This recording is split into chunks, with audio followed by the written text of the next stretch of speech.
that no one knows where or what or how it was grown or anything about it. So that is how the processing, and then we take a look at the inspection service, the reliability of the Food Safety and Inspection Service, SIS, is the authority within USDA that does the inspection on meats, but also in vegetables and all segments of agriculture. As the processing facilities have become larger and more integrated, the FSIS became more lax and more lenient on their inspections.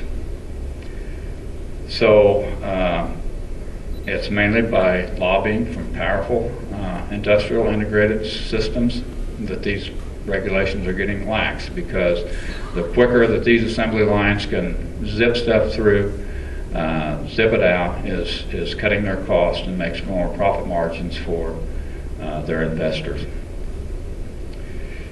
The results of all this is very alarming when it is taking effect on the integrity of the food that this world consumes every day. And these following charts pretty much represents, I'll take this off here so I can turn around a little bit.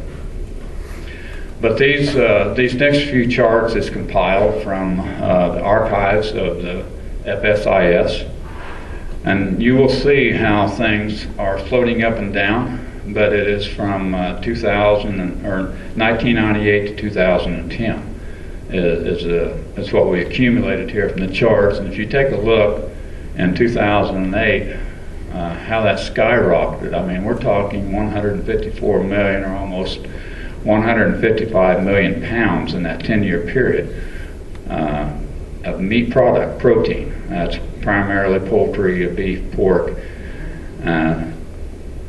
So that's how huge it is. If you want to move on to the next one, Kathy. This here is a chart that kind of explains it. If you take a look at the brown one, that is a beef. In those 10 years, the beef that was recalled was almost 238 million pounds. If you do just a little bit of averaging on that, I mean, this will not be completely accurate, but USDA's average dress weight is usually around 800 pounds on a beef animal.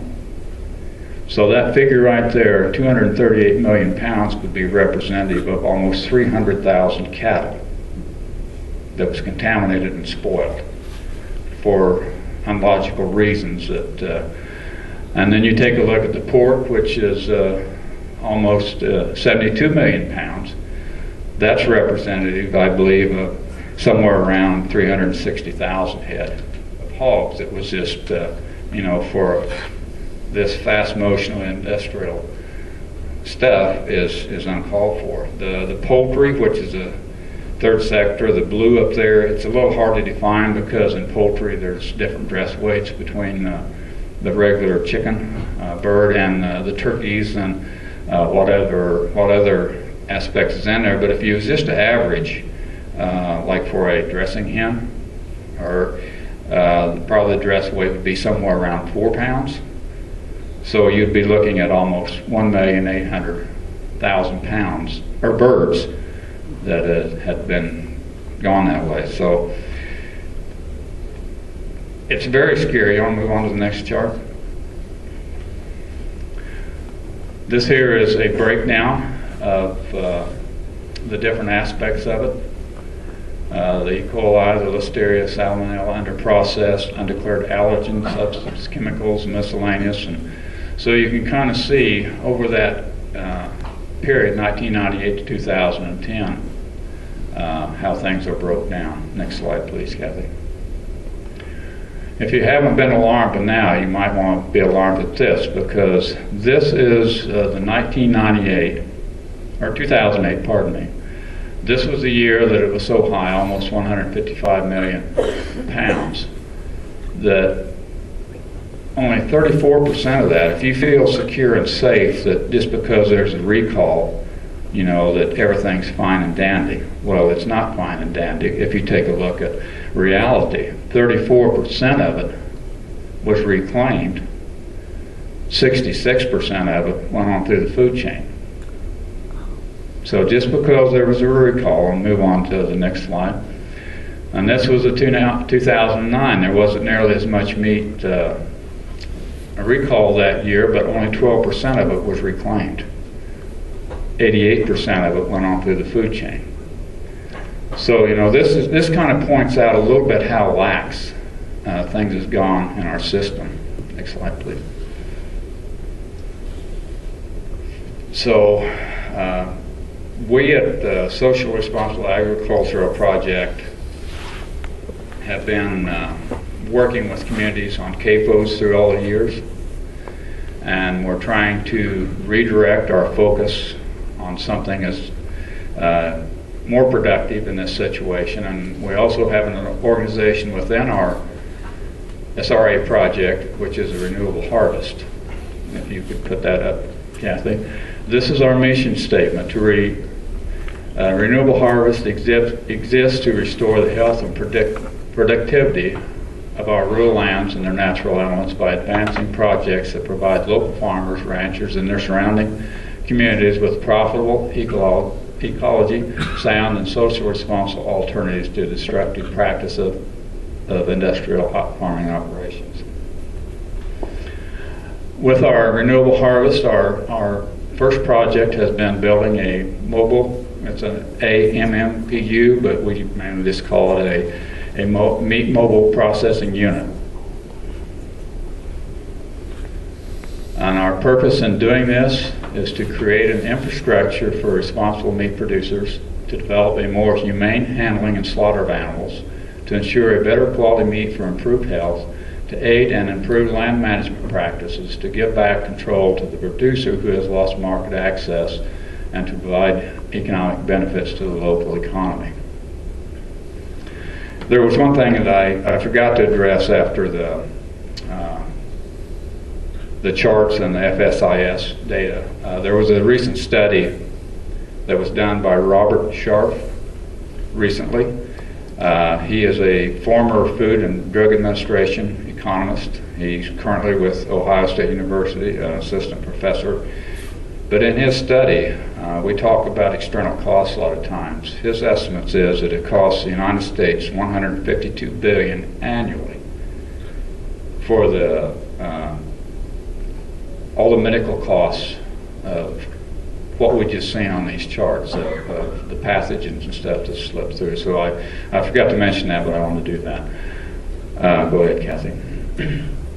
This here is just a few photos of the inside of our processing unit. As you can see, up the upper part is a rail system which brings the animals in, and over to the side there on the blue you will see a saw that is used, to separate or to process into halves whichever animal species we're looking at. Pretty much the same view here. The bottom there on the floor is a cradle, like a beef animal. This is where the beef animal is laid when they're skinning and also preparing it. This here is an on-farm visit where they was processing a beef for a farmer in Nebraska, I believe. Next slide, please. And this here was on a buffalo ranch. I think this was our first operation of the vehicle. Was they went and processed a buffalo to really get things underway. And this was the same version again.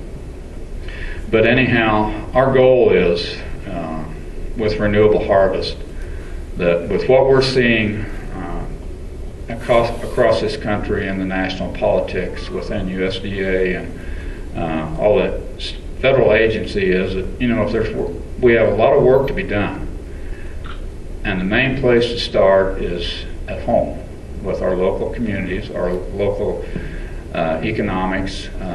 We are a voice, and that is our strongest strength, and the main place to start is at home with our local communities, our local economics. We are a voice, and that is our strongest strength is to work within our localities to redevelop and revitalize a market that farmers across this land really needs. And getting through the regulations, trying to compete with the bureaucratic process is horrendous.